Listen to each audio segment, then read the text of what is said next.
সুপ্রিয় দর্শক, সীমাশক ইকোব্লগ চ্যানেলে আপনাদেরকে অনেক অনেক স্বাগতম।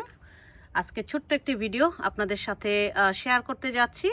আশা করছি এই ভিডিওটি দেখলে আপনাদের কিছুটা হলেও উপকার আসবে। তো ভিডিওটি কি সম্পর্কিত সেটা একটু বলি। ভিডিওটি হচ্ছে যারা বেগুন গাছ রোপণ করেছেন এখনো পর্যন্ত বেগুনের দেখা পাননি, তাছাড়া যাদের বেগুন গাছে প্রচুর পরিমাণে ফুল আসার পরও সেই ফুলগুলো ঝরে যাচ্ছে, বা যাদের বেগুন গাছ এখনো পর্যন্ত ছোট অবস্থায় আছে, কিছুতেই বাড়ছে না, গাছে ফসল ধরাতে পারছেন না, আজকের ভিডিওর বিষয়বস্তু হচ্ছে সেটি। তো আজকে আমি আমার অভিজ্ঞতাটা আপনাদের সাথে শেয়ার করব যে আমি কিভাবে বেগুন গাছে পরিচর্যা করি এবং বেগুন গাছে কি ধরনের সার দেই এবং কিভাবে পরিচর্যা করলে বেগুন গাছে প্রচুর পরিমাণে বেগুন ধরবে এবং খুব দ্রুত বেগুন ধরবে এবং ফুল ঝরে যাওয়া রোধ হবে। সব কিছু আজকের এই ভিডিওতে আমি শেয়ার করার চেষ্টা করব। বন্ধুরা, আপনারা যখনই বেগুনের গাছ মাটিতে রোপণ করবেন, রোপণ করার পর যে কাজটা করতে হবে, আপনাদেরকে নাইট্রোজেন জাতীয় সার বেশি করে ইউজ করতে হবে। তো নাইট্রোজেন জাতীয় সার আপনারা কোথায় পাবেন? যখন বেগুন গাছটা মাটিতে রোপণ করবেন, আপনারা যেটি করবেন, গাছের মাটিতে যেই মাটিটাতে আপনারা গাছটা রোপণ করবেন, মাটিটাতে পর্যাপ্ত পরিমাণে গোবর সার এপসম সল্ট মিশিয়ে মাটিটা কয়েকদিন রেখে দিয়ে সেই মাটিতে আপনারা গাছটা রোপণ করবেন। সেক্ষেত্রে কি হবে, গোবর সার থেকে প্রচুর পরিমাণে নাইট্রোজেন পাবে। তাছাড়া বাজারে অনেক ধরনের সার কিনতে পাওয়া যায়, টমেটো ফিড কিনতে পাওয়া যায়, বিভিন্ন ধরনের সার কিনতে পাওয়া যায় নাইট্রোজেন সমৃদ্ধ, সেগুলো কিনে আপনারা ব্যবহার করতে পারেন। তাছাড়া আপনাদের ঘরে আপনারা যেটি করতে পারেন, জৈব সার কিছু বানিয়ে সেই সারগুলো আপনারা ব্যবহার করতে পারেন। তো আমি ঘরে সাধারণত যে সমস্ত সার বানিয়ে ব্যবহার করি, চলুন আপনাদের সাথে একটু শেয়ার করি যে আমি কি ধরনের সারও আমার বেগুন গাছে দেই। তো এখানে আমি নিয়েছি কিছু আমার ঘরের পুরনো ভাত, মানে হচ্ছে পান্তা ভাত। তো দেখতেই পাচ্ছেন পান্তা ভাত প্রায় আমার এই যে পাতিলাটা দেখতে পাচ্ছেন, এটার প্রায় 1/4 ভাগের মতো আছে। আর এর মধ্যে আমি অলরেডি কিছু পানি দিয়ে রেখেছিলাম। এখন আমি যেটা করব, এর মধ্যে আমি আরও কিছু পানি অ্যাড করে নেব।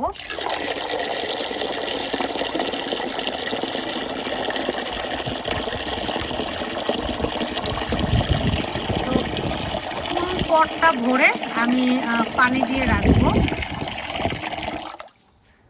এরপর এটাকে আমি ঢাকা দিয়ে রেখে দেব 2 দিন পরে যখন নাকি আমার এই ভাতগুলো একদম এই পানির সাথে মিশে যাবে, তারপর আমি এই পানিটা ব্যবহার করব আমার গাছে। তো দেখলেন তো, এই সারটা আমি তৈরি করে রেখেছি। তো একদিন পরে এই যে চলে এলাম এই সারটা নিয়ে। এখানে দেখুন, এক রাত্র আমার এই সারটা, একটু খেয়াল করলে দেখবেন, এক রাত্র আমার এই সারটা ছিল। তো এখন আমি এই সারটা আমার গাছে ব্যবহার করব। তো এটার মধ্যে কি আছে, প্রচুর পরিমাণে ফসফরাস আছে, পটাশিয়াম আছে। তো এই সারটা ব্যবহার করার ফলে যেটা হবে, আপনার বেগুন গাছের দেখবেন গাছটা খুব দ্রুত বড় হয়েছে, পাতাগুলো আপনার হলুদ হয়ে যাবে না, ফুলগুলো আসলে সেগুলো ঝরে পড়ে যাবে না। কারণ এই ভাতের মাড় এবং ভাত ভিজিয়ে রাখার যে পানিটা, এই পানিটা কিন্তু গাছের জন্য খুব ভালো একটা সার হিসেবে ব্যবহার করে। তবে হ্যাঁ, আমি একটা কথা আপনাদের সাথে শেয়ার করতে চাচ্ছি, এটার মধ্যে গাছের উপযোগী, বেগুন গাছের উপযোগী কিন্তু একদম পর্যাপ্ত পরিমাণে তেমন কোনো ভিটামিন নেই। আপনারা শুধু এটার উপরে নির্ভর করে বসে থাকলেই হবে না। আমি আপনাদেরকে অনেস্ট ওপিনিয়ন দিচ্ছি, এটা অবশ্যই ভালো সার। যখনই আপনার গাছে পানির দরকার হবে, আপনি এই সারটা দেবেন। যেটা বললাম, এই সারটাতে আছে প্রচুর পরিমাণে ফসফরাস, পটাশিয়াম, এনপিকের পরিমাণ খুবই কম। সেজন্য আপনাকে যেটা করতে হবে, এই সারটার পাশাপাশি আপনাকে বাজার থেকে কেনা এই ধরনের কিছু সার ব্যবহার করতে হবে। আমি এই সারটার পাশাপাশি ওয়েস্টল্যান্ডের বুস্ট সারটা ব্যবহার করছি। দেখুন, এখানে 4 গুণ বেশি ফসল দিবে এবং দ্রুত গাছে ফ্রুটস এবং বেগুন আপনার ধরাতে সাহায্য করবে, লেখাই আছে, এরা গ্যারান্টি দিয়ে দিচ্ছে। তো আমি এই সারগুলোর পাশাপাশি এই সারটা ব্যবহার করছি। তো বুঝতেই তো পাচ্ছেন গাছ কি পরিমাণে খাবার পাচ্ছে, কত ভালো মানের খাবার পাচ্ছে। তো গাছ যদি এত ভালো মানের খাবার পায়, তাহলে গাছ কি ফসল না দিয়ে পারে বলুন? গাছ আপনাকে নিরাশ করবে না, অবশ্যই আপনাকে ফসল দেবে। তো এখানে দেখতেই পাচ্ছেন আমার এই বছর বাগানে সব ধরনের ধরনের বেগুনের গাছ এবং সবগুলো গাছে কিন্তু অলরেডি বেগুন চলে আসছে। এই গাছগুলো বেশি দিনের না, খুবই কম সময়ের। বেগুনের বীজ আমি খুব লেট করে এবার বপন করেছিলাম এবং সেগুলো থেকে চারা ওঠার পর আমি কিন্তু একদম জুলাইয়ের দিকে, জুলাইয়ের সেকেন্ড উইকের প্রথম উইকটাতে আমি এই বেগুনের চারাগুলো দেই। দেখুন কয়েকদিনের মধ্যেই আমার গাছে প্রচুর পরিমাণে এই যে ফুল এসেছে এবং যেটা হচ্ছে এই যে বেগুনও ধরা শুরু হয়ে গেছে। এখন যেটা করবেন আপনারা, বেগুনের ফুল অনেকের ঝরে পড়ে যায়, সেক্ষেত্রে আপনারা কি করবেন, বেগুনের ফুল যেন ঝরে পড়ে না যায় সেজন্য আপনাকে পরাগায়ন করে দিতে হবে। এই যে দেখুন ভোমরা পরাগায়ন করাচ্ছে, দেখতেই তো পাচ্ছেন। ভোমরার কাজ হচ্ছে পরাগায়ন করানো, কিন্তু সত্যি কথা বলতে কি, যখন ভোমরার আনাগোনা কম থাকবে তখন কিন্তু পরাগায়ন হবে না, ফুলগুলো ঝরে পড়ে যাবে।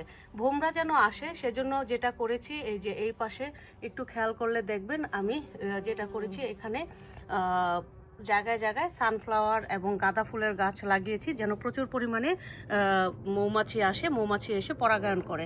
তারপরও আপনাদেরকে যেটা করতে হবে, কটন বাড নেবেন, কটন বাড নিয়ে আপনারা এগুলোকে পরাগায়ন করিয়ে দিবেন, ফুলগুলোকে পরাগায়ন করিয়ে দিবেন। দেখবেন একটা আপনার বেগুন গাছের ফুল ঝরে পড়বে না, সবগুলো টিকে যাবে এবং খুব ভালো মানের বেগুন আপনি পাবেন। তো বন্ধুরা, এই ছিল বেগুন গাছ নিয়ে আমার ছোট্ট একটা ভিডিও। আশা করি ভিডিওটা আপনাদের ভালো লাগবে। যদি ভিডিওটি ভালো লেগে থাকে লাইক কমেন্ট দিতে ভুলবেন না। আর যারা নতুন বাগানি আছেন প্লিজ আমার চ্যানেলটা সাবস্ক্রাইব করে রাখবেন। পরবর্তীতে আরও সুন্দর সুন্দর ভিডিও আমি আপনাদেরকে উপহার দেওয়ার চেষ্টা করব। আর যারা পুরাতন দেখছেন সবাইকে বলবো প্লিজ একটি করে আপনারা লাইক দিবেন, তাতে করে আমি আরও উৎসাহিত হব সুন্দর সুন্দর ভিডিও আপনাদের মাঝে উপহার দেওয়ার জন্য এবং আমার এক্সপিরিয়েন্স অভিজ্ঞতাগুলো আপনাদের সাথে শেয়ার করার জন্য। তো আজকের মতো এ পর্যন্তই। সবাই ভালো থাকবেন, সুস্থ থাকবেন। ধন্যবাদ।